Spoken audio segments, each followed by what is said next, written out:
Let me just remember how to talk in a straight line. Please go to 1D4chan or Google.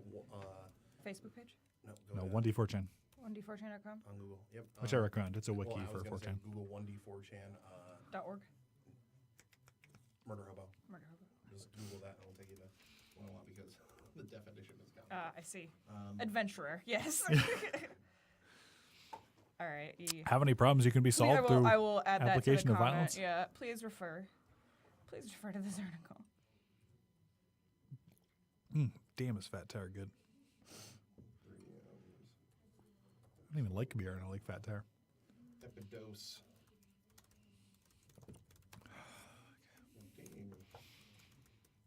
We're not recording yet, are we?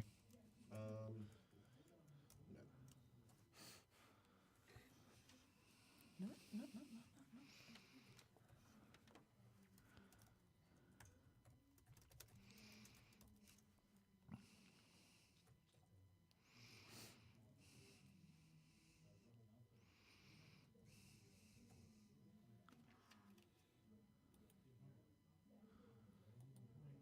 Okay, 5 minutes.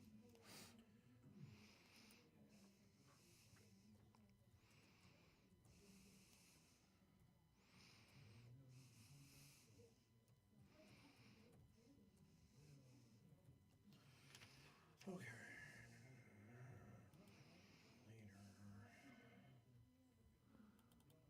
Copy paste.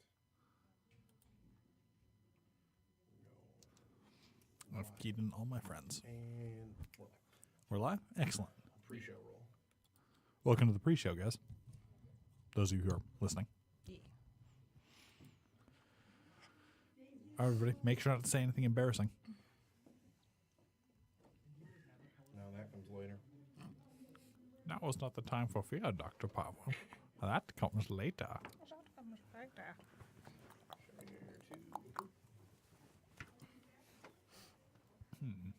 Should I wear my jacket, do you think? I'm wearing mine. It's just not that cold in this room, but also this shirt's kind of terrible. Barely.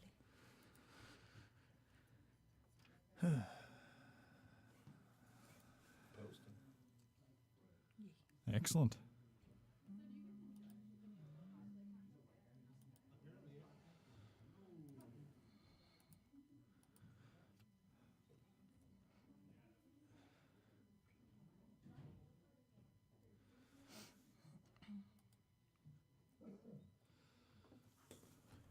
Fascinating stuff on our pre-show, guys. Sorry. I don't know much to say. I'm saving it all for the Normally, for the actual show. Yeah, we got reading. Yeah, we're here. What do you want me to talk about? You want me to talk about how tabletop games have branched out so incredibly in the last couple of years? I mean, I'm not going to lie. I do want to be talking about the Royal Rumble right now. No, well, actually, speaking about tabletop games branching out, Jake and I went to a different local game store, Vault of Midnight in Ann Arbor. Yeah, it's for something. he didn't buy himself a birthday treat. Our dear Jake turned 27 yesterday. Right here. Recovering. Yeah, poor guy's recovering, and there's the Royal Rumble tonight. Which is so why he's- I'll be leading our discussions tonight. with a couple tangents by yours truly. Yes. But we went to Vault, Insightful and some comments, lady's let's say. buying, a bunch of starter stuff for, a couple of kids who are with her, and she's like, oh yeah, is there somewhere, is there a youth league or something? And Jake was just like, we need business cards! Because a hungover-looking large man. Wearing a Friday the 13th shirt is Yeah. probably not. Yeah, to wearing be- a Friday the 13th shirt, looking very hungover, To be frank, you probably with look me like the kind of person fronting who my best murder looks. could easily be Jason in disguise. So. Yeah, not a great look, but if you have a business card, you're legit, so... Yeah, actually, probably Watch should have this said space. in Ann Arbor, Get Your Game On actually does have a youth adventuring league Oh, yeah, sweet. on Thursdays, I believe. We should go hit them up. We need to Too old for that. We need to track that lady down. Hey, lady! Hey, lady. No, though some of our friends went to the Magic the Gathering and Get Your Game On, the free draw, and got their asses kicked by some 14-year-olds. No, the thing is, okay, get ready for some hot takes about it. Rico and Elliot are both 30 plus, and they got their asses kicked by kids after. Get Your Game On is the place where the trust fund kids go to play Magic. Oh, this is my budget deck. It only has a City of Traders in it, which is $150. Yeah, this is the deck I bring out when people don't have a lot of money. Eat the rich, steal their Magic cards. Me sitting on the other end of the table with my entire deck under $30. Okay. Bunch of junk commons. Is Zerg Rush, they. making sure both these mics are live. Yep. Okay. I believe we're all live then. All right. Well, What time is it? Are we starting? In about 30 seconds, and then I'm Oh, gonna excellent. We're gonna give it, casually give it to him. dive into frame. Just cash. All right.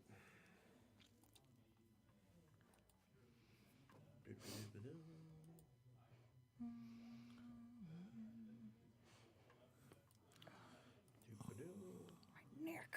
All right. Y'all ready for this? I'm ready for this.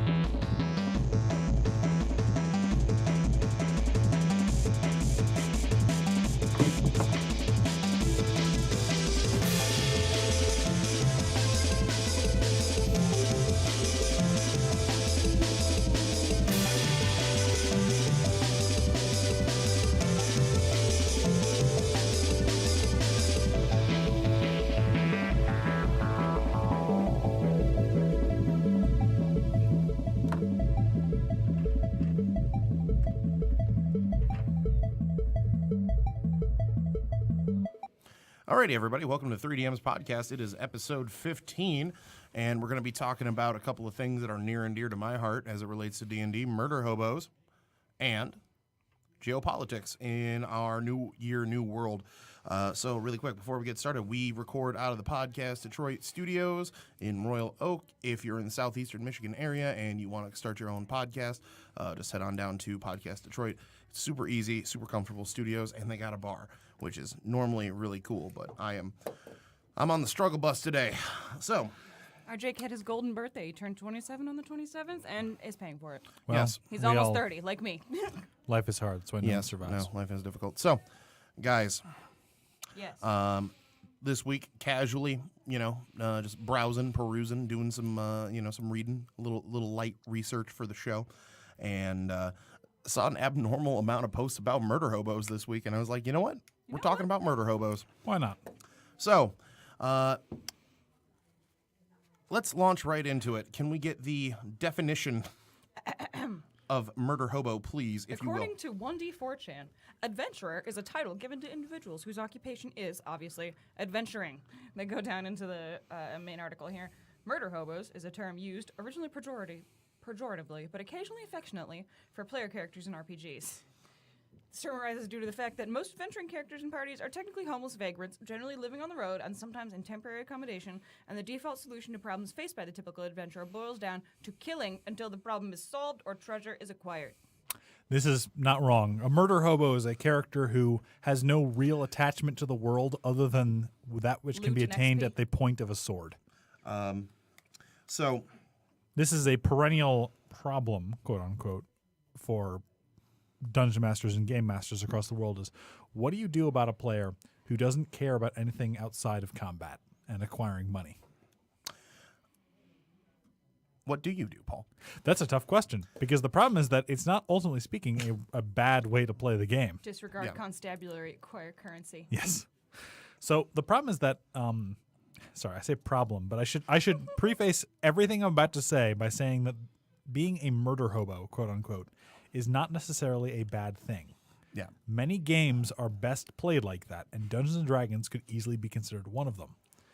Because it originates from the early ages of D&D, where the best way to solve things was to kill them and take their money because that's how you advanced. Loot and XP. Yes, they were intertwined. So the problem is not so much murder hobos existing. A party of 5 murder hobos is going to have a great time, and no one's going to feel particularly bad unless the game master assumed that they were going to get into some big political thriller, which is also a fun game. But with murder hobos, is not going to happen because they're just going to stab their way through the local royal courts. So the real problem occurs when dedicated role players and murder hobos come into contact, because at least one of those parties is going to come off feeling like they're getting, the short end of the stick. They like a party of 5 murder hobos is fine, and a party of 5 role players is also fine. But yeah, we start to have problems when they intermingle because somebody's not going to be happy at your table. Yeah. So let's go with the adult things to do and say, like the logical, nice stuff. Let's talk about talking to your players like an adult, which is surprisingly effective. Yeah. you should talk to your players, obviously, first. This is the preface. You should talk to them and figure out what it is they want. Right. So yeah, the adult things, let's go with just the normal rational things that you should try first before you start getting out of hand. So obviously talk to your players. If you're a DM and you want to run more of a political thriller, kind of a game or a game that's role play heavy, then boom. You got to have a chat with your player and say, this is what I'm trying to do. Because you got to remember that sometimes you're allowed to have fun too. Yeah, well, a DM style and a group's play style, they don't always mash. Like, they don't always mesh well, So, sometimes you just got to suck it up and, Let them murder. Let them play. either let them murder and let them play or, have that discussion with them. And say no. Or find a new group, Yeah. honestly, You know? sometimes. Because sometimes There's you're never just a not shortage compatible. of players. Yeah, sometimes you might just want to come up and say, guys, I want to tell a story with my friends. I don't just want to, if I wanted to do murdering, we'd play Halo. Kick a door in, murder some orcs, take their money. Yeah. I- Or give them some opportunities to do some mowing down. To speak for the devil, so to speak, I should say it's somewhat hard to draw the definition between a player who's role-playing a greedy mercenary character and a player who just does not care about anything outside of Rolling dice Thrilling and and stabbing killing. things. Yeah. There's a fine line between role playing and just being a jerk. I mean, because the thing is that a greedy mercenary is not exactly an unreasonable character archetype No. and would play much like a standard murder hobo, except perhaps for the part of, let's just piss off the local constabulary because I can. Right. And that's also brings me to another point. Character voices can also be important where you can say, no, this is definitely my character saying I want to do this, not, me as a player. Still, just wants to. You should be steal careful gold. saying Right. it's what my character should do as an argument, because that Right. argument is almost, except in very specific circumstances, used by excellent role players telling why a suboptimal solution is being made, is almost universally used to make jerk moves. Yeah, Yeah. it's as No, a DM, yeah, you need to use your discretion. Well, yeah, the minute somebody says that's what my character would do is usually just like Unless it's something like my character is it's a almost the compulsive, same. It's almost the same as when somebody goes, "I'm not racist," but Yeah. Yeah. like okay, you're about to say some horribly racist stuff. You're about to do no something offense, terrible. but Yeah, whenever someone goes, "But it's what my character would do," is it what Surely your character has a better sense of self-preservation than that. You're not going to go pickpocket the wizard because he can turn you into a newt. Well, except for me, my characters have no sense of self-preservation. Well, that's a flaw in most systems, I got to tell you. So, those are the adult ways to deal with murder hobos. But let's talk about the unadvisable yet really fun and crafty solutions. If your players, if for whatever reason you're incapable of walking away from a game, your players will not compromise and you still have to deal with this situation. This is what I'd recommend after telling you that you should probably grow a bit more of a spine as to how to deal with things. Yeah, you're in charge as the DM. Again, it's You can take your ball and go home. ultimately you have to make the game fun for everyone involved. But if you're not having any fun, these are things you can do to work around them if you don't want to leave and you can't necessarily tell them to cut it.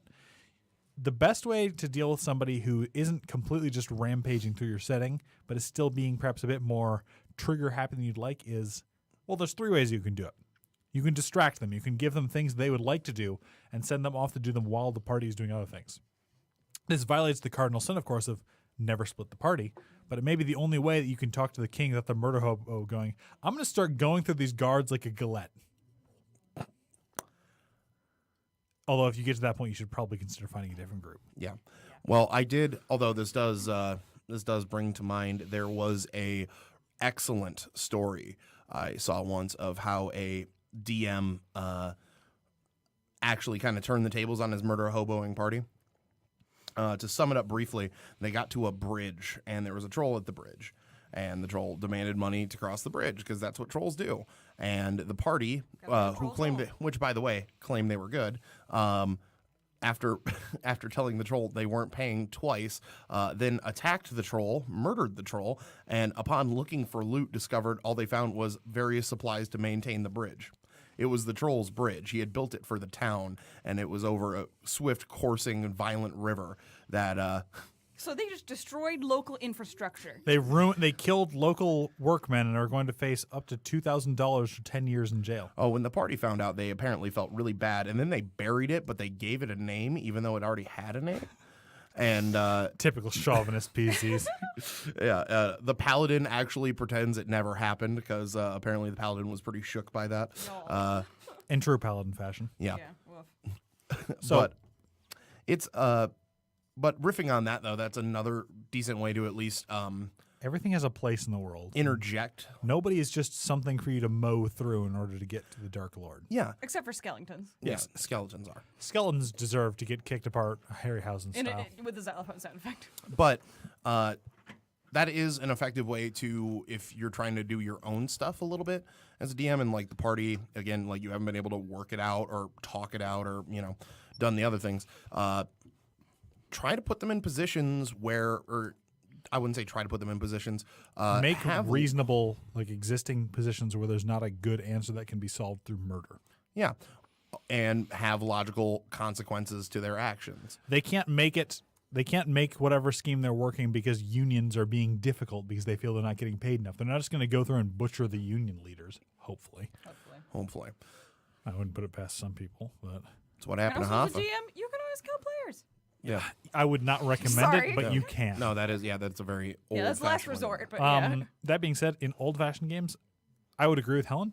Do not hesitate to kill players in certain games, but in And some I don't want to say like, emotionally in a committed more to. enlightened age, you should No. only kill players when it's plot relevant. You should.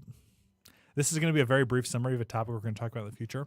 If a player does something very stupid and you warn them about it, you can go ahead and kill them for their stupidity. Yeah, the I told you so. Yeah.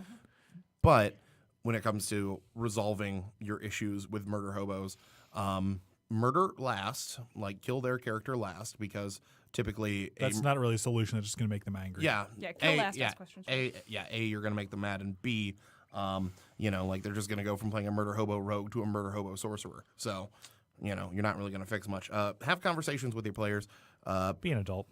Yeah, be healthy. Sometimes realize that, hey, this game isn't going to work, because the people who are playing in it don't like the way, like in your DMing style, they just don't match up because, it's whatever. this is a pretty subjective game. Yeah, Everybody ultimately, has different sides and different views on everything. So I hate to make this comparison, but Dungeons & Dragons is actually one of the best games for a murder hobo to play in because it's so entwined with killing things and taking money. oh yeah, And the only games I'd recommend this over just going to be stuff like BattleTech's RPGs, the MechWare RPGs, are stuff which is just, okay, here's the rules. We're only going to present rules for combat and for waging campaigns. We're not going to talk about anything outside of combat. Here you go. Start shooting giant robots.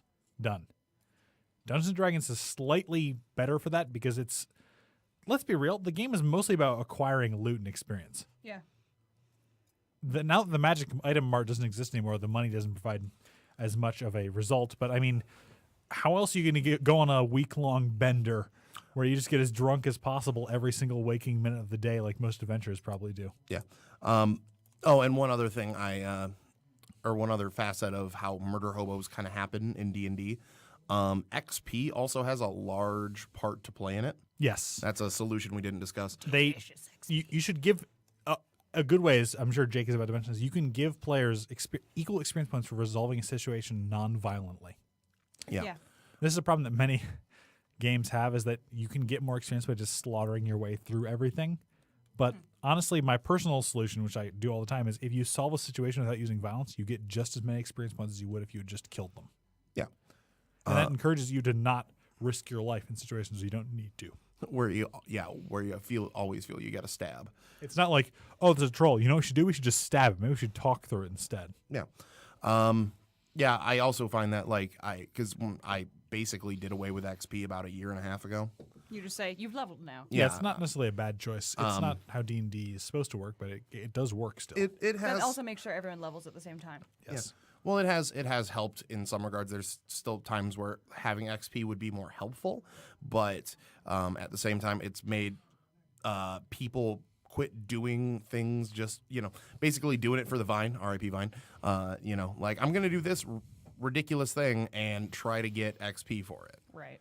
Because I used to award bonus XP and stuff. So by getting rid of that and just being like, okay, you've leveled because you've done. You completed enough. a major plot point. Yeah. Yeah. You do inspiration though, right? Inspiration's a great Yeah. mechanic. I love it. Which is like better than experience for good role playing, being able to role play yourself out of a situation. Like I role played really well, and he didn't a couple weeks ago, and you didn't even make me roll. I lied my ass off to Clint, and he bought it. Rip Clint. Couldn't be R.I.P. with us Clint today. couldn't be here. Hey, he is celebrating his grandma's 91st birthday. He's being a good boy. I don't blame him. I'm just disappointed he's not here That's with why us. he's not here. I know. Okay. So, yeah, that's pretty much how you deal with murder hobos. I mean, I've got other solutions, which is if they're not willing to be distracted, you can give them opportunities where people are being completely unreasonable. Because despite what some people may believe, in real life, sometimes people can be completely unreasonable and ready to fight. Yeah. Maybe they're drunk. This is a fantasy Maybe world. they're Maybe they really want to fanatics. see the manager. Yeah. Maybe Send in the someone's murder being a hobo. real jerk to that McDonald's cashier, and you need to take him out back and beat him with a sword until he stops being problematic. Yep. So that's another way to do it. And the last I'd recommend dealing with it is just give in. Give him fights that exist. You don't need to have him always fighting everything, but come up with enough solutions that he doesn't feel like his time is being wasted. Right. Yeah. And I say he, but I mean he or she. This The- is in a fact- male problem almost exclusively. Oh, really? Because I've seen it almost universally in women players. Hey, man, it's a fantasy world. You can I mean, finally again, chop down that asshole who's Real being talk. annoying. Yeah. Here's a huge stereotype. Yeah. Bear with me. The first time a woman plays Dungeons and Dragons, she plays a lunatic who Oh, kills yeah. absolutely anything. Oh, yeah. This is Super a problem real. I've seen. I was a wizard. Not a problem. This is a thing I've seen dozens and dozens of times. Is the very first time they just butcher their way Oh, through yeah, it's everything. revengeance. It's true for It's a most. It's pathological true for thing. about half of men too, but it's actually more common in women. I'm not going to go into the psychological reasons because I'm not trained for that. But it's. Oh, girls, you know. I'm sure they know, but I can't Yeah, speak for that's- that experience. Okay. Anyway. I mean, yeah, no, I mean, I've been playing with We all- Sophie we all- now for 2, and she just plays like, for such a nice, well-educated, soft-spoken young lady, she just plays the most violent, battle-hardened monsters. Also, that Dylan, she shut could up. come I'm with. playing my character.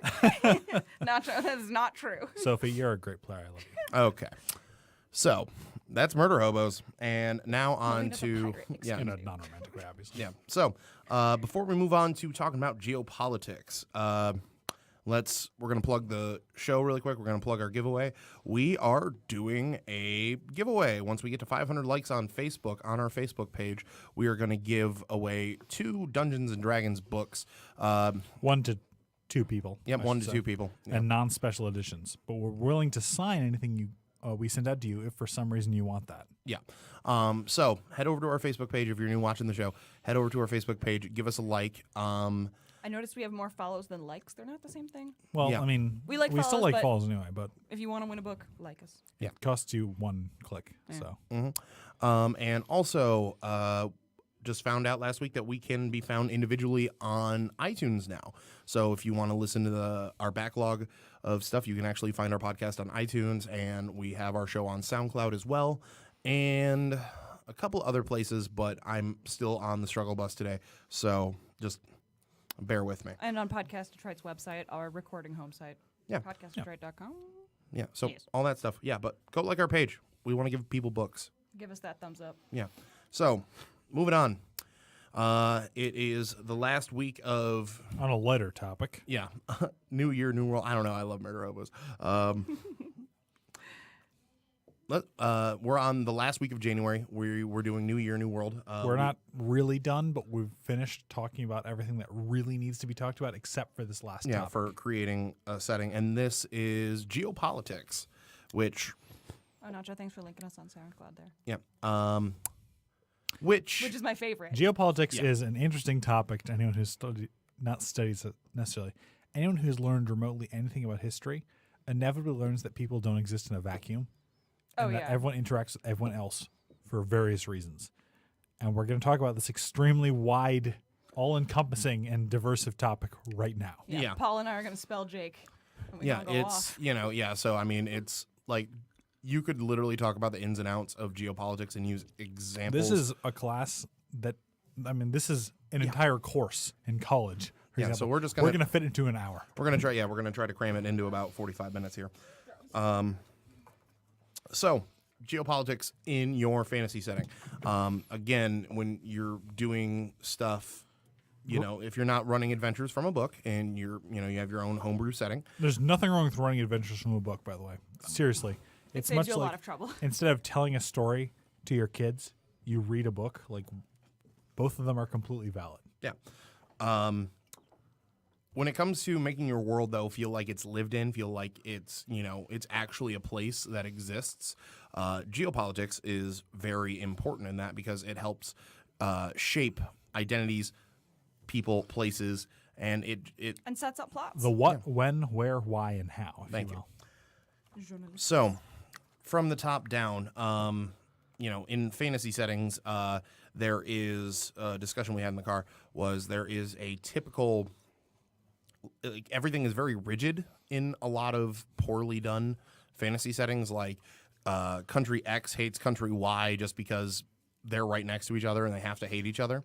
Believe it or not, that's something that actually does happen, but it's rare, and I'd recommend against using it. I mean, we live in Michigan and we hate Ohio, but still. There's reasons for that. It's Well, because it's they have because a port they fought that a war should with belong to us. us. Yeah, in which no one got shot. And One person fell down. One person fell down, and everybody went home.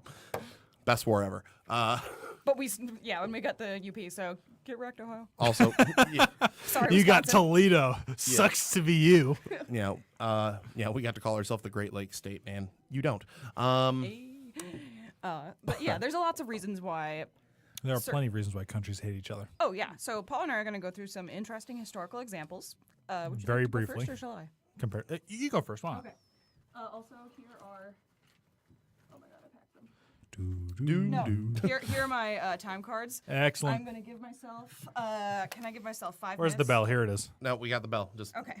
All right. Go. for it. All right, so Henry V. I'm going to talk sorry. about a book I have here called Henry V and the Battle That Made England, Agincourt, by Juliet Barker, which is very good. I've read this several times. The battle in You which guys which ranged weapons were realized to be superior. Yeah, aka the French get wrecked. So Henry V was the King of England in between 1413 and the 1430s. Sometimes dates right. aren't super important, but anyway, How does this relate to the French? he wanted to invade France because He could. one of his predecessors did, and it sounded like a great idea. Ain't nothing riles the people up like a good old war, eh? And fuck the French. Sorry, I used up one of our F-bombs, but that's a classic British One thing of to two. do. Very classic. The Battle of Crécy had gone super well in the 1300s, and he was like, you know what? I want to be a super good king. And so he enacted all this stuff, got everybody on board. As soon as he was crowned, he was like, all right, start making arrows, y'all. We gonna do this. And campaign-wise, this actually worked out really well. And the way that geology somewhat, but geography mostly, can really work into your campaign in a tactical setting. One of the things that, they planned this to be like a short thing. They were in the summer, they were going to go across to France, go mess stuff up, steal a bunch of shit, go back, take Calais, and go back to England. 2 out of 2.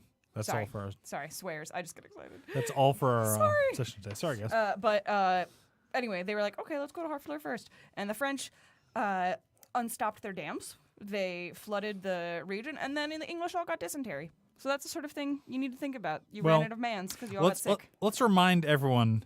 Yeah, first of all, this that, isn't even at Agincourt. that overconfidence is a slow and insidious killer. Ooh, but yes. secondly, So is that dysentery magic is a that fast cures and- disease yeah. is very much a thing in D&D, and that the big thing about Agincourt that everyone remembers is that the knights got stuck in mud and Ooh, got yes. pelted to So death when, with longbows. yes, they had to go around the Somme to get back to Calais, where the English boats at the garrison could come get them and go back to England because they all got sick at Harfleur.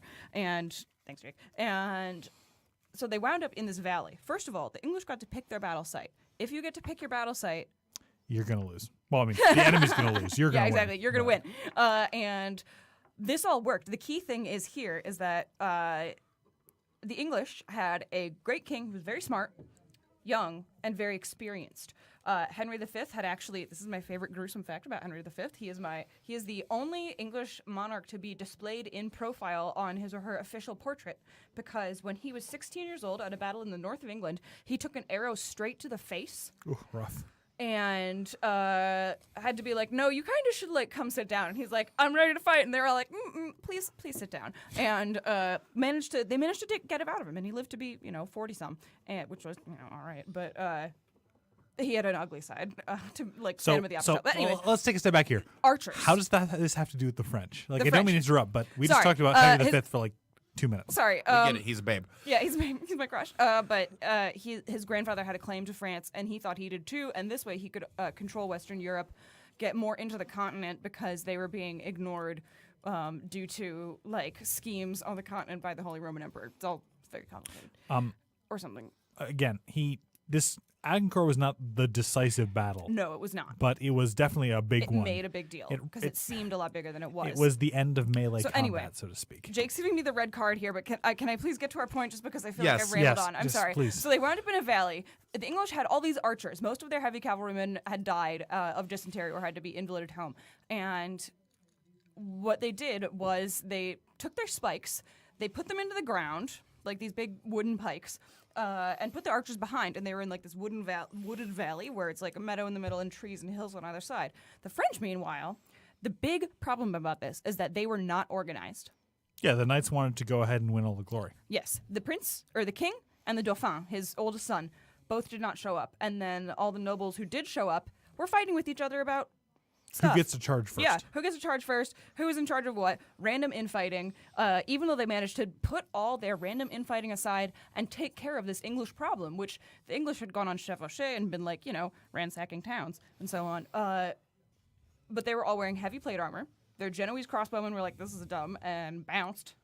Ran away as soon as possible. Yeah, they were like, peace, we're just mercenaries. We'll talk about mercenaries in a moment here, actually. Yeah, that's my favorite. Genoese crossbowmen are great, but they'll probably just leave you hanging.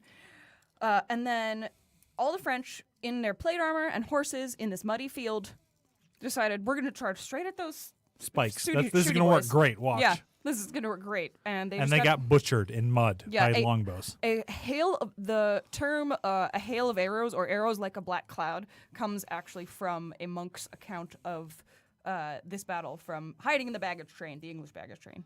Yeah. Okay. So yeah, So, okay. sorry, that was Now- really now good. to- Read the book. To reiterate and get back on topic here, no offense, Helen, we talked about the single battle of Agincourt for Sorry. a bit too long there. So, England had a claim to France's throne and wanted to contest that claim. Right. This is something you can take for your setting because I will bet money that your setting has at least one feudal power in it, Yes. and probably more than one. And all of them want more land because more land is more tax money. So they'll be fighting each other. But they can't just say, I'm going to fight this country because I can. They're going to say, I'm going to fight this country because I'm secretly the king to this throne. Yeah. So the idea, obviously the main idea between geopolitics is how everybody relates to each other and how everything.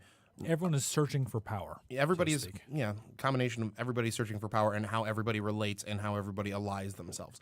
A really good example of modern geopolitic is USA and Canada Yes. for a very benign situation because we're very similar.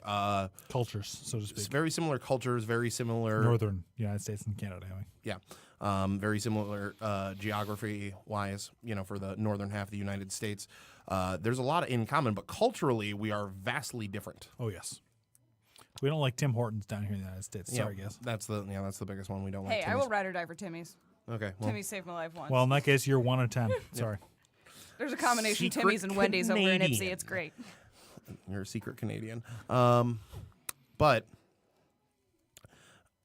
sorry, I lost my train of thought. Coming back to it, and we're back to it. Culturally, we are vastly different from Canada. There's, Well, I wouldn't say vastly. We're pretty different from Canada. as far as for our similarities, like if you just, at a glance, how similar we are. Well, we're both Western European civilizations, I should say. Yeah. Culturally, very different. And that is something that is something to take into account when you are making your setting. Not everybody's going to be at war. Not everybody's going to hate each other, but you do have to think of ways for people to identify themselves and how they associate. Yes. For example, Trade policy. like, Let us talk about trade policies for 15 minutes. yeah, we're about to. Hey man, the Phantom Menace in Star Wars was literally about a trade dispute, Yep. Oh, my God. and that's why people don't like it. 'Cause All right. It's about that real shit, that So- realness. But go on, Jake. Sorry. You've used up all our swear words. Sorry. No. I You've can't already even swear have. that you have. Now we're 3 out of 2. No. Anyways, so culturally, Canada compared to America, everything is, like from just easy to look at comparisons. You can see like how they were inspired by the French, because a lot of, Quebecois. a lot of Canada was founded and settled by the French, where a lot of the United States was settled and worked on by mostly. That Frenchness was really secondary after they gained independence from the UK, though. Well, okay, let's That's take a step back. The United States eastern seaboard is settled by Again, this is a hard thing to try the to talk about in French, 40 the minutes. English, the Spanish, and the Dutch. We're not going to go too much into it because there's way too much to talk about. Yeah. And I could talk about it for a 2-hour podcast. So, But a lot of culture was influenced by their French roots. Same thing, you can look at Louisiana, a lot of things influenced by their French roots. probably because the French owned it first. Yeah, exactly. So how Named after this my boy. how this relates to being able to run it in Culture use it in a game. is more, well, I would say it's more important than country, but culture goes beyond country. Adjacent countries probably share multiple cultures with each other, and that's probably a source of conflict, is that both sides consider themselves to be the one who actually is the true home of this culture, and that all the lands that the other culture occupies is theirs. Yeah. So if we're going to translate this into fantasy terms, for example, a place that has been settled by dwarves for a long time ago. 1,000 years. Yeah, of thousand dwarven civilization. dwarven clans. But humans have lived in the area and they have coexisted with the dwarves. They are going to have riffs on dwarvish dishes. They're going to have Dwarvish dressing, well, so Dwarven dwarvish loanwords, clothes, yeah. dwarvish funeral customs. And at the same time, the dwarves are going to import human food. They're going to import human religion probably at some point. human ideas. Human ideas, certainly. So at a certain point, like when it comes to doing this, because this is a really hard thing to do in your games. This is something that's probably never going to come out to the actual players, but is important to note as a sort of world building thing. Yeah, it's a world building thing, and it's also a good way to make your world feel lived in. You know, not every single culture lives. No culture exists in a vacuum. Except for hermit kingdoms, which we'll talk about later. Yeah. You know, any culture that is part of a large Community. community there's going to be exchange of ideas and crossover ideas. So what your job is when you're suddenly making your world, you have to figure out, okay, how would let's use the idea of archery. If orcs suddenly get really good with doing archery, How does that impact their culture? How does that impact their warfare? How does that impact their lives? yeah, How does that impact their economy? Yeah. You know, would the Orc King say, okay, we got to get, every goose, like in the book I just mentioned, Henry V had a decree that, like, every farmer that has geese, you need to get, like, 12 feathers from each goose. Yeah. Like, how is that going to impact, If the the orcs decide to... tree, the forestry service for the orcs, like, to get the nice straight yew to make arrows with? If they decide to suddenly start saying every orc over the age of 8 has to start practicing archery, Right, exactly. how does that impact their lives? Yeah. How does that impact the lives of those around them? Because what if there's humans living among the orcs? I mean, humans are, in almost all fantasy settings, extremely adaptable. Right. So it's probably not unreasonable to assume that any community has some number of humans living in it. Right. yeah. So you've got this orc tribe and you got a bunch of True. humans living in as, fur traders and merchants, and they have to suddenly start practicing archery. Yeah, who How are may they or may gonna not react to have this? varying degrees of Orc blood in them? assimilation. Yeah, Right. that too. So, gang. To refocus. Let's bring it back. We're going to refocus in. I want to talk about assimilation also in Yeah. a bit, but So let's talk about trading. And again, because this goes back to cultures, exchanges of ideas, yada, yada, yada. You need to, figuring out political relationships and dynamics is, it's not what you think of when you think about world building. I got to tell you. It's almost one of the best parts. It's very fun. If you enjoy the process of world building, it's I'm very a fun. bit But biased, but coming up with a thorough understanding of, like, at least for your setting, how trade and political shenanigans is the best way to use it works is very beneficial because it again adds just another layer to your world. With trading, for example, you have to think of, okay, what does location X have? What does location Y not have? Why do they have a good relationship? Is their relationship rocky? Is their relationship solid because they've just been going with this trade? Let's say that one place is a port town. They got a lot of shrimp. Bubba Gub Shrimp Co. is hot in our fictional little shrimp town. They making skrill off that krill. But they don't have a lot of trees. So they trade shrimp for trees, for lumber. Okay? Sorry. All right, you're trading a bunch of shellfish for a bunch of wood. That's what the problem is here. Yeah, no, exactly. And at one point, suddenly, Shrimp Town, all the shrimp leave. The shrimp have had enough. They dry up. The shrimp move elsewhere in their lives. The shrimp have had it, and Overfishing. yeah, they take off. So, in this really weird, long-winded fantasy analogy, what does the tree town suddenly do? They're not getting their shrimp, which they've grown very accustomed to. They got to get it somewhere else. They got to get it somewhere else. So Fishtown is going to wither and die. And at that point, Shrimptown, Bubblegum Shrimp Co., might become armed, militant, and try to go seize the production of the trees. Or maybe even seize production of other shrimp. Alternatively, their, yes. Trade Seize routes the going. shrimps of production. Might be easier. Ultimately, Because it's the ocean, you mean they seize it? No, I don't. Stop. I please. can't walk away. I can't walk away. This is my show. It's thing. awful, but I can't look away. Oh, jeez. Sorry. Okay, so we're talking about trade routes. Trade is important. In fact, trade is the lifeblood of many nations. Tis. And even if this is a setting in which the Dark Lord is afflicting your landscape and you need to have all the nations band together, you should at least consider, what is each nation getting out of their neighbor? Yeah. Trade is the biggest one, obviously. Warfare is another one, but trade is the one that you think about. And when you're making your Or map, you should think about, I should say. especially, and when you're thinking about your map, you should think about maybe such boring things as food growing regions. Yes, well, Food is one of the most important trade stuffs. it is 98% of the population, something like that, is dedicated to food production. Yeah. Ultimately. So that's just trading. This is Yeah. this is a massive topic, and it's really We can't hard really to It's extremely condense. complicated, So we're yeah. just trying to blow through as much of it. So you try to be cognizant of trading.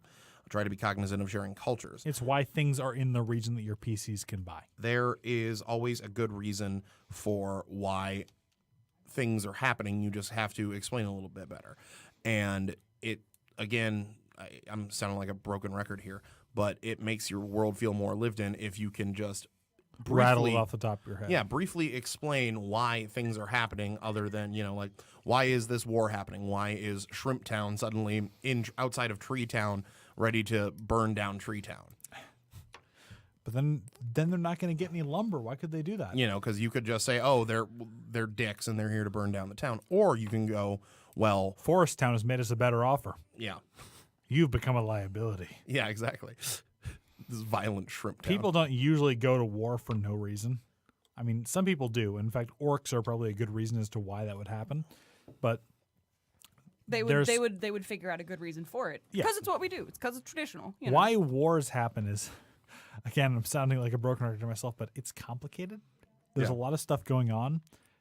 You can probably think of a reason if you wait long enough, and if people tell you it's unrealistic, you can just point them to the many, many times in history in which it probably happened. Yeah. Can I bring up another thing about Henry V and this French Briefly. campaign? Briefly, yes. He literally did send a letter to the King of France saying, hey, you have some land that I think belongs to me, and either give it to me peacefully or I'm going to come over and fight you. And that was considered, what you should do. You should ask another monarch, hey, would you like to have a war? And they would either say yes or they would either not reply, and then they were a chicken, and you could officially invade them. And so that's what he did. Hmm. So Okay. Excellent.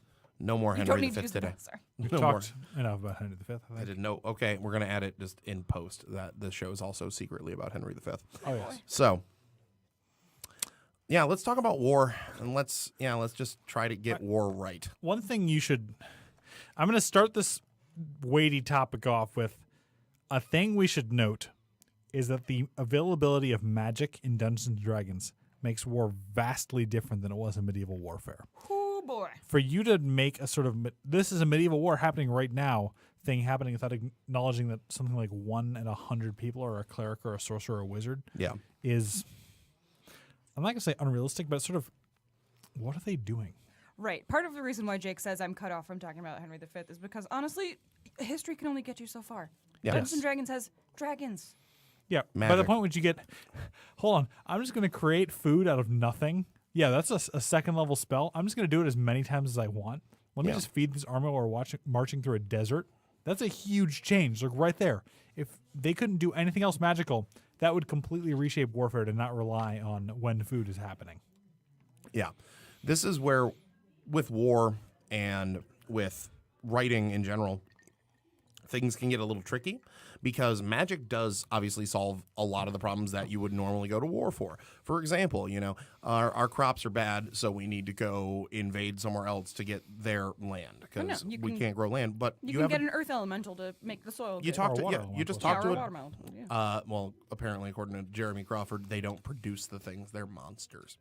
From Sage Advice, saw that. So, But anyways, you can talk to a druid, and a druid can fix your crop problem lickety split. Yeah. You know. You might have to find a third level to do. Ooh, yeah. Pay him 100 gold or something. Yeah. The reasons to start a war become a lot harder to find when there are people who can come in and solve all their problems Literally do magic. with a wave Or of the I could hand. just summon a horde of angels and solve Exactly. this problem. Yeah, So- Nacho also brings up prestidigitation of cool or warm clothing or armor in extreme environments. Indeed. Yeah. Oh, yeah, it's a cantrip. You can do it as much as you want. Yeah, you just sit there and snap your fingers, and Yeah. Everyone's cozy. Just march along, snap your fingers to make your unit feel warm in this cold environment. yeah. Yeah. When it comes to war and good and evil and fantasy and stuff, being cognizant of how magic works is good, but still you got to try to find. There's typically reasons that Magic will not get involved. Like, for example, you can't press gang a cleric into doing things for you because their god is going to get angry. Yeah. You also can't, sometimes a way I like to keep my wizards kind of out of it is using the fact that they belong to a magical college and the college is forbidden from, Interfering in political affairs. They're a non-state They're tightly actor, if you controlled, will. yeah. yep. Which is just a way to kind of get around that problem. But you need to find ways for your conflicts to be satisfying and have like a real weight to it if you're trying to do a politically based game. Now, I should say, and not to interrupt, but I should say, how does this relate to any of the players? And I'm about to get to that is, how does a war relate to your player characters? Because ultimately your player characters are what the world revolves around, is that if something is not working, you're probably going to change it rather than making them change. So, war provides 1,001 opportunities for players. Are they members of a warring nation? Are they mistrusted in a country? Are they expected to fight in the army? Are they spies? Are they Mercenaries. working as mercenaries, which is something we should also talk about briefly? Are they caught up in a family struggle? Are they? Is it a war s- between brothers, if you Yeah. will? Is it by their position in a family? Are they caught up in something they don't want to have to deal with? Are they expected as a knights to pay their tithe of battle to their liege lord? All right. How Or does this has the impact government players? just all able-bodied stolen your men land, arm your up? turnip farm and turned it into a testing ground, and you just want your turnips back? And how does their national background impact how they're going to be seen in this local city now that they are at war? It's a great conflict starter, and more than that, many nation states would be very happy to hire extremely skilled and dangerous thugs to do dangerous Murdering tasks for them. hobos. They can't. Manslaughter vagrants to go slaughter some men's for them. Yeah. What's that? You have a ton of money, but you have no place to live, and you're just Ghost-faced wandering killers, around. Yeah. you might say. And we've gone full circle. But Manslaughter vagrants.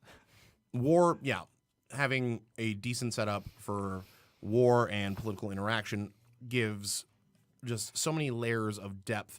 And It's going to be a focus of politics in the region too. Is that there's a war going on, while most nations won't be at war helping helping one of the two people at war. They will have certainly something to think about and how they can profit or benefit off of it. and it has grand implication in all conflict that happens and all interaction that the players have with the region. For example, if let's just say we'll say you're playing in a campaign and this war has just ended. Shrimp Town was victorious in gutting Tree Town. Poor Tree Town. Yeah, you Felling never Tree forget. Town. yeah, you play a couple of people from Shrimp Town, and you're walking through a town and there's it's Forest Town and you're walking through and there's a bunch of Tree Town refugees, survivors. You walk into a bar and it turns out it's owned by Tree Town people. Now, even though you might not have had anything to do with that, you were born after the conflict, they deny you service because they know you're from Shrimp Town. Sucks to be you. Sucks You to might be get you. angry about that. You You know. might get jumped in a back alley by some Tree Town people who are angry about what Shrimp Town did. You Trying gotta to show them the claws of Shrimp Town. because this should be a pretty obvious thing. Like, never sit down and story time your players with, And then Shrimp Town went to Tree Town 300 years ago, and then 200 years ago, and then 150 years Yeah. ago, and these are the reasons why for each of these. It needs to sort of evolve organically from what you've already mentioned. but Yeah, again, let the you players don't do the have work. just have reason. Well, have reason for things to happen, and you can let it come out in little bits and chunks. I should note that, not to interrupt you, I'm sorry. You're good. Is that reasons don't need to be good. People have fought for stupid reasons since the dawn of time. Way. If people say that sounds nonsensical, you can say that's life. Sometimes people are angry for no good reason. Literally, we went to war over Toledo. Yes, Yeah, we went to war over Toledo. which I wouldn't pay $1 for nowadays. Yeah. One of my favorite military actions of all time is Operation Paul Bunyan, in which point the United States almost went to war with North Korea over a tree that was blocking the view. And when someone went to trim the tree, North Korea literally attacked them and killed them. So they drove an entire Battalion up there. and ran the tree over with a tank and then drove back. A war was almost started over a tree. There are dumb reasons for fighting since the dawn of time. Why should your world be any different? yeah. As Chris Perbrick posted, hashtag justice for Shrimptown. Justice from town. Never forget. Never forget Shrimptown. Never forget Freetown. Now we have to include Shrimptown in the setting. I hate. By the way, Run by a large man called Mr. Gump. I Friends should call note him that many Bubba. towns, when you translate their names, are translated extremely stupid things. Oh, Yeah. Detroit, for example, the town that the city we're recording out of, is named the point where the river gets narrow. Yeah. That's it. That's the name. Right there. Done. Many towns are stupid when you translate the names. So don't feel afraid to call your town Stonebridge or Mountain Town or something like that. It's Appleton. Yes. Why is it called Appleton? Because they grow apples. here. Duh. Fun fact about how narrow the Detroit River is in this place. A couple years ago, somebody got drunk, Canadian, got dared to swim across the river. His friends were like, wait, no, actually, don't do it. He got to the Detroit side, swam back, and then the U.S. Coast Guard caught up with him on his way back, ticketed for swimming in a shipping lane. That sounds about Yeah, right. don't do it. Also, the Detroit River is gross and full of huge shipping, And guns. Yeah. So, Freedom is the only way. All right. That's all enough right. of that. But finishing up with war really quick, just as a topic for, It should be a main focus in sort of a background part of your game. yeah. Don't let it dominate, because most life is not about killing each other. And also, too, keep in mind the way that most war is fought. I think I got this from Max Brooks's World War Z, the book, not the movie. I hate the movie. The book's really good. But they do a very simple way to explain how war actually works, because it's not about killing everybody. No, It's about breaking the spirit and Leaving your enemy It is unable hearing to the fight back. lamentations of their women, and that is the true living. No, that's not Sun from the Tzu. book, but, Yeah. That's from Sun Tzu, which is No, it's not. That's from Conan the Barbarian. that's Conan oh, the Barbarian. JK. Sorry, Sun Tzu. Sun Tzu would be to win without fighting is the acme of yes. victory. There you go. That boy. Yeah. Also, Fada points out, I personally think Shrimptown should be a chain restaurant, not unlike the Flounder Pounder. The Flounder Pounder. We'll get to that in another episode. Yeah. It's like the So- lobster raffles. We just quoted Conan the Barbarian as Sun Tzu. We have sorry. lost all. I've Credit- lost all his We just threw credibility. away all our credibility in 30 seconds. All I right. need a minute. Okay, I need a minute. All right. So, Focus. anyways. Oh, that's good. The way war is typically conducted is, cut off shipping, cut off movement, damage supplies. Don't kill people, maim people. Like, Make them carry each other home, Yeah. so to speak. you You know, can kill people. Don't get me wrong. I mean, a lot of wars about killing people, but it's not all about that. The point is that you need your enemy to give up eventually, because an enemy that fights down to the last person is kind of non-satisfactory, which is Yeah. why you don't just go willy-nilly committing atrocities. yeah. And war can be big and war can be small. It can be a constantly simmering thing. Like, two nations could technically be at war with each other, but Cold War style. There's no active hostilities, but every They're now just funding bandits to fight each other. yeah, Mercenaries. Mercenaries. shell game wars. But being aware of how all these things happen, again, just creates endless opportunity for your players, and endless opportunity to do things. War is a great way to make money, especially if you're a mercenary. So let's talk about traditions, cultures, and also how. Okay. there's no easy way to phrase this, but let's just let's just say how antiquity and old styles of thinking should be present in your games Yes. and world building. Let's talk about uncomfortable truths of the past. And if you want to include those or not. Yes. Ultimately, you got to remember that your game doesn't have to be real. What it has to be is believable to your players, and it has to maintain a consistent tone. Yeah, internal consistency. It doesn't even have to be believable as long as it's a consistent tone. If you're playing like Magic Adventures in the Outer Realms, you don't have to mesh with real gravity, but as long as you keep one tone, you'll be okay. Verisimilitude is just the easiest way to do this. And for that, you should remember that most of what's going on in like our current justice culture and our law is almost entirely Western European legal culture. The way justice works in many societies does not involve warrants, it doesn't involve trials, and it certainly doesn't involve prisons. Most justice in history involves murdering people who did wrong to you or permanently mutilating them. It's unfortunate. That's how it is. I'm not going to cast any judgment on it. Yeah. It's Your guards will not ask for a warrant. They'll just burst in probably yeah, and jail everybody. Temporarily. temporarily, they Until you murder them.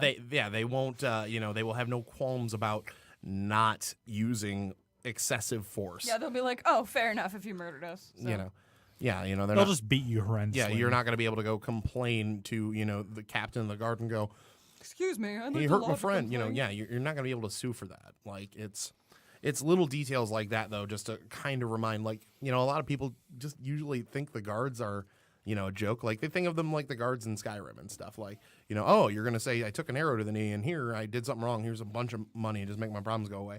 But guards can be great villains because they do wield a lot of power and authority. And, They speak for their lord.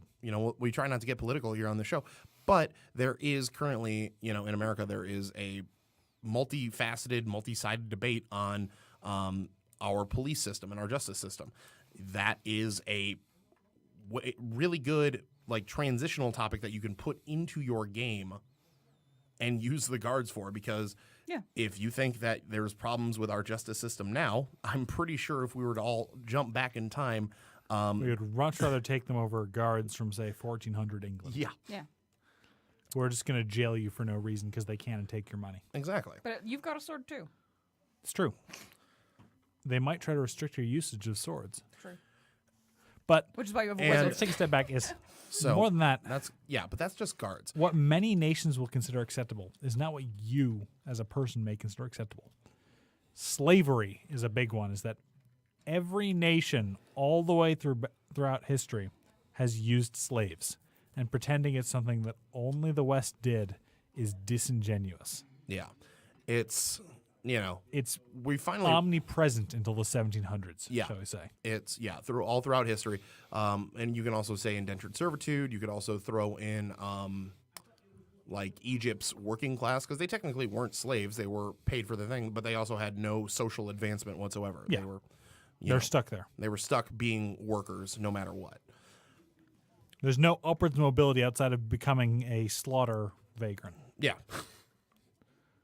So, finding appropriate places to do that stuff. Now, I also completely understand if you don't want to have slavery in your Obviously, if you don't want to do any of this, that's completely fine. yeah, you don't I have would to not do it. blame you. It's Yeah, just make your Dungeons and horrible. Dragons game about a trading dispute or a border conflict, It's horrible. It's completely unethical. But people did it, and you should at least acknowledge that in the past. This is a setting in which good and evil are physical forces that exist in the universe. So angels could come down and say, hey, don't do that slaving thing. That's bad. And you could say, okay, Mr. Angel, we're not going to do any slavery anymore. Or you could have a demon come up from hell and say, hey, you should do more slavery. It'll be great. Say, okay, Mr. Demon, we'll do that. Yeah. There are, and with things like that and forces like that, there's also, ways that you could make it more palatable for players, because it is kind of a hard thing to remember that human history is full of atrocities and But yeah, you don't need Terrible to make stuff. your game atrocious. The real world is atrocious enough. Yeah, it's You bad could- enough. yeah. This But is there fun are to see. there are ways to, however, make things like, for example, the demon, making people or offering good prices to people who make slaves and stuff. That's That's a way to do it without, if you don't just want to be like, oh yeah, there's casual racism, and Just like chattel slavery. slavery, yeah. Yeah, just casual just use slavery. that, yeah. Like, yeah, no, this town has slaves because most people like if somebody doesn't like get a little like about You should that. probably get your group checked Adjust out, your maybe. friends. Yeah. I would certainly be sort of maybe Why are we we friends? shouldn't do that, Yeah. Yeah. but it's people are different all around the world. But the whole idea is look at antiquity and try to remember that how things worked once upon a time in your when you're doing all your geopolitics. Yeah. Because it is going to shape conflict. It is going to shape the way your world is functioning. the way the world works in so many words. We got a couple more, and then we're gonna polish this bad boy off. So let's talk about national identity. Yes, we should know that the nation state is a fairly recent development in world history, but many organizations, I say countries, organize themselves by identity of a specific group of people. And there's no reason to say that your world does not also organize itself by dwarves in this specific region have come together to form a country. But for the love of God, do not say all dwarves share this culture, all humans share this culture, all elves share this culture. You can do that. It might work in some settings, but it feels very cheap. Yeah, it cheapens things a little bit for all dwarves to just be, Ale-swilling Scotsman. yeah, if a dwarven clan, branched off from, the 1,000 clan, like sure, let's say there's 1,000 dwarven clans and they're all from under the same mountain and, they're all cousins and it's weird. And Yet, a couple of those clans left. Now there are going to be the clans who are still under the mountain, and those are going to be, your traditionalists, if you will. your traditional dwarves. But on the flip side of that, those dwarves who went other places, they're going to change over time. When they accents, mingle with humans and with halflings and with orcs and with elves. yeah, accents are going to change. Ideas are going to change. Tools and innovations are going to change. And then these are Undermountain dwarves who have now become hill dwarves. in 10 generations, they're going to be completely unrecognizable. Yep, different language, different culture, different accent. It all changes over time. So try your best to not present everything as a monolith. If you can't, that's fine. I'm not going to judge your playstyle, obviously, but do remember that there's got to be a good reason why every single dwarf in the world has to be the same. Yeah, same with elves. It's a little They're disingenuous. spore-grown clones underground. But you got to make that work somehow. Well, There's a reason. That and red makes everything go faster. Trucks, wogs.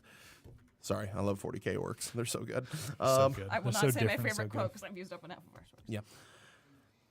Anyways, Regardless, same with elves. Same with humans, most- same with halflings, same yeah, with most everyone. human-based races. The only place where you can like stuff like that makes sense is like lizard folk, but they're already meant to be alien in thought, anyways. Yes, they're different. I do love the fluff in Volos about how to play a lizard folk more effectively, and it's like, do remember at times that your friend, like the way they look at you is like them looking at food, but they like this food, so they're not going to eat the food, but they kind of want to.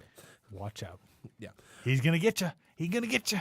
It's like when your cat is looking at you like, yes. Yeah. And also be cognizant of the fact that people are very proud of where they come from. Oh, yes. National identity is a huge thing, and people are going to fight each other over it. Yeah, Yeah. just imagine, like, the Super Bowl's coming up, the Winter Olympics are coming up, like that kind of hype. Unless you have a very good reason to, an elf from New Elfington is going to, be a proud New Elfington first and care less that his, that the other person's an elf, unless it's like elves are super rare or there's, some other arbitrary thing, We're talking about standard fantasy setting here, not necessarily about whatever shenanigans are going on. Yeah. In our In world, your own particularly, yeah. personal setting.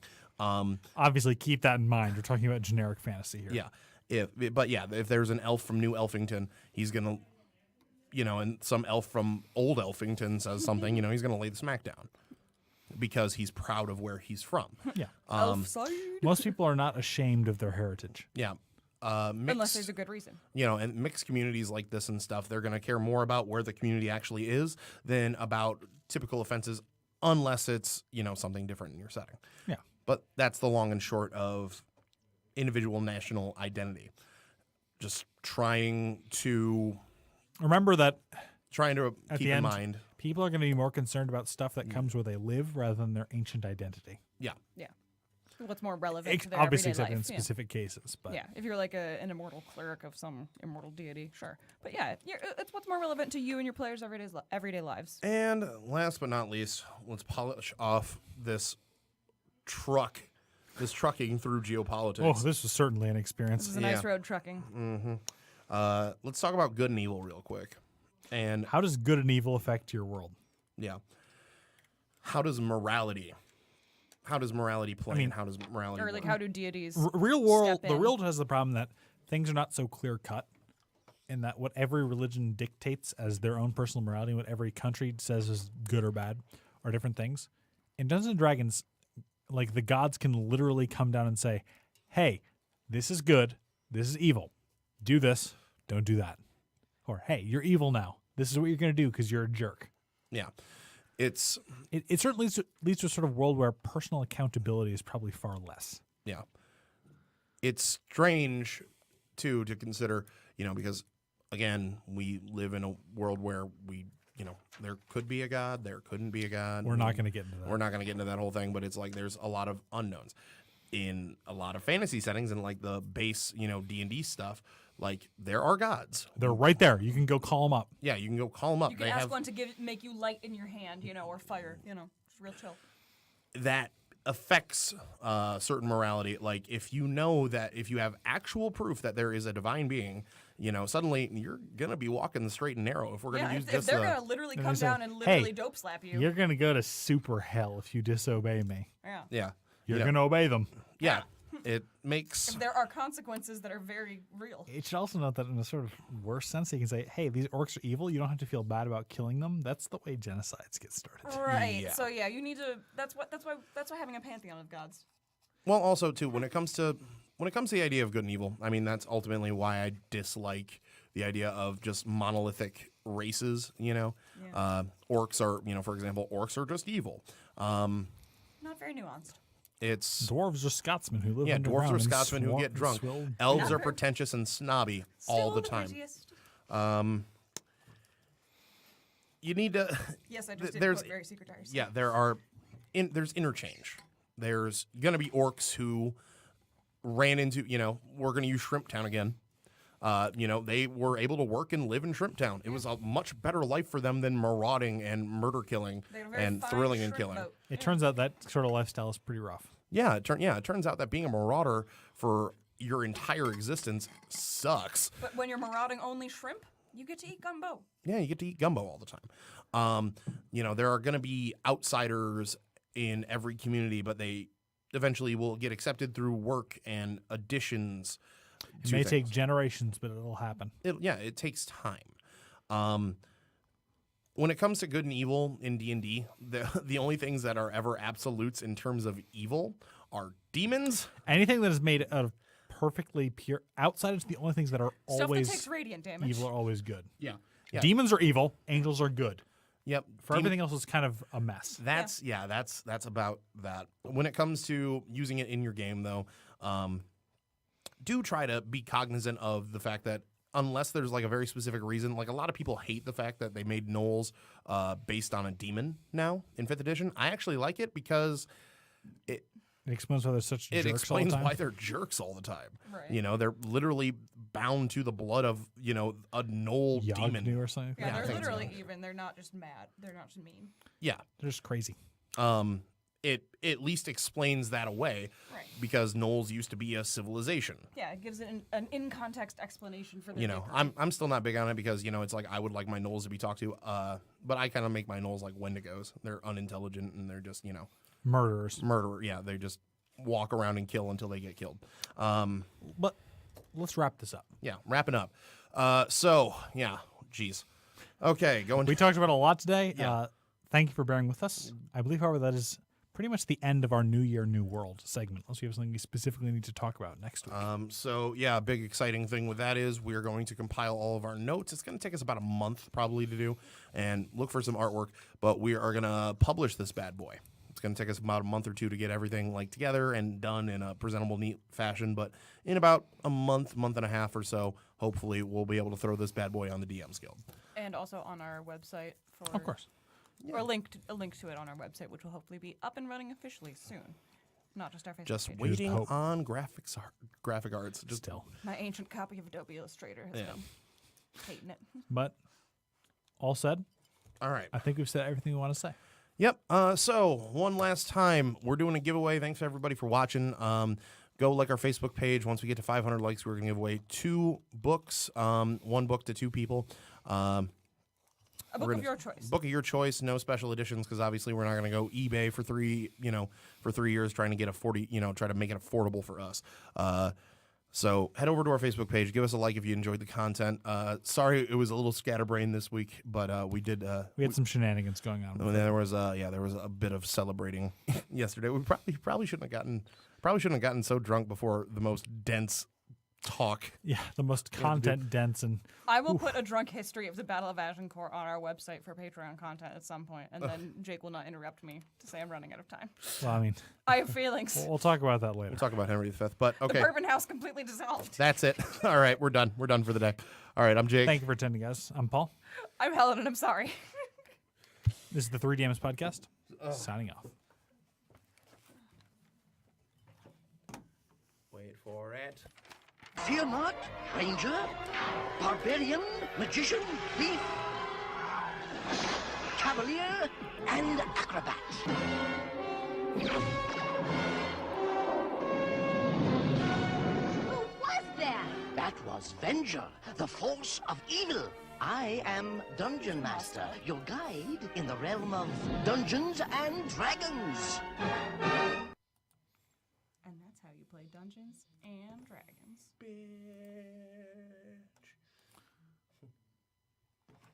Are we no longer live? Yeah. Alrighty. That was, Live and that was